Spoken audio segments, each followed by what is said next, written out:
if you don't wake up, and if you don't make this decision, then know that Allah subhanahu wa ta'ala will purify you in one of the following ways.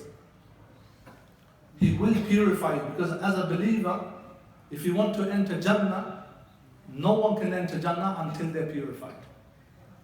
No one can enter Jannah until they are purified. And he said, Allah will purify you in one of the following ways. One, it could be through musibah in the dunya. You will be afflicted with trials and tribulations. This is not a bad thing, it's a good thing. You don't wish for it, but if it comes, it's a purification of sins. Just like gold has to be purified through trial, through burning, through testing, so the believers need to be purified before they can enter Jannah. If that doesn't do it, then some kind of a illness at the time of death, some kind of suffering at the time of death, that will also purify. Then if that is not enough, then punishment in the grave, that will purify. And if that's not enough, then on the day of judgment, the frightening scenes, the suffering of the day of judgment, the waiting, the sun, a handspan away, all of this will add to your purification. And if that is not enough, then the hellfire. Then the hellfire. May Allah subhanahu wa ta'ala protect us from all of these punishments. Then the hellfire will purify until your sins are purified, until you are purified. Then you will be taken out and you will be entered into Jannah if you are a believer, if you are Muslim. So before you go through all of this, Ibn Qayyim al-Jawziyya said, wake up. Avoid the purification of the punishment of the grave, of the day of judgment, of the terrible sins of the day of judgment, and of the hellfire. But start now. Make a change in your life. Make that effort to catch up, to make up the shortcomings, the deficiencies, to do shukr. And this is the whole of Sharia. Sharia is how to show gratitude to Allah subhanahu wa ta'ala for His favors. This is Sharia.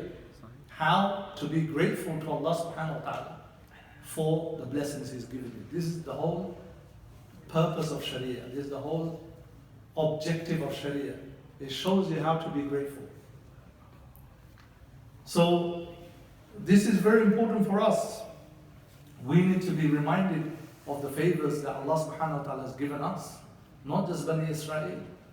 And we need to make that change. We need to reorientate our lives, because this dunya, one of the names of dunya is gharur.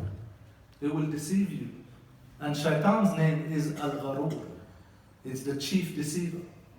And this is the nature of the world. It will deceive you. It will make you think you're fine.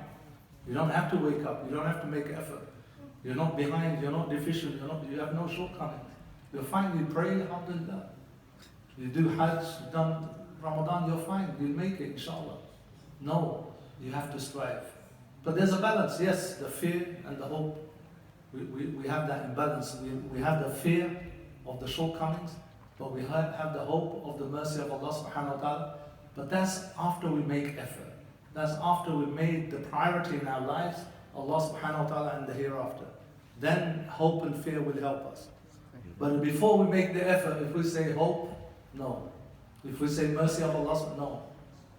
We have to make the effort. And then we have hope, and we also have the fear. Those are the two wings with which the believer flies. So may Allah subhanahu wa ta'ala give us the tawfiq to really appreciate His blessings upon us, and may Allah subhanahu wa ta'ala give us the tawfiq to see by the light of this realization that Allah subhanahu wa ta'ala has given us so many blessings, and that we in return have not done our duty. We have not done as we're meant to do. We are full of shortcomings and deficiencies. We are full of lapses. We are in heedlessness. May Allah subhanahu wa ta'ala give us that light in our hearts to see that and to remember that, and to reorientate and change our lives so we make it focus towards the journey to Allah subhanahu wa ta'ala. Jazakumullah khairan. If there's